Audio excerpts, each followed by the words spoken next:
Alright, so here's my Suzuki FA 50.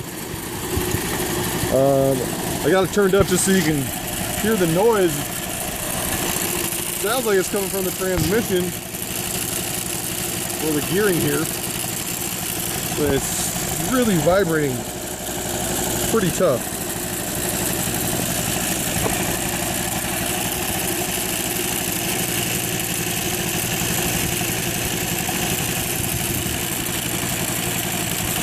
It's still bouncing pretty rough as I turn it down.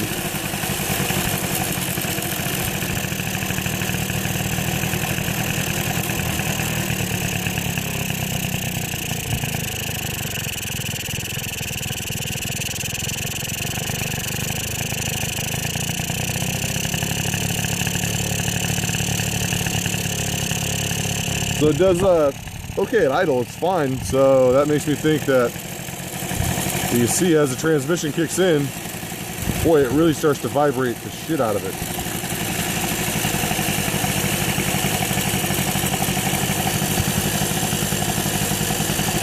Doesn't feel too hot. It's got oil in it.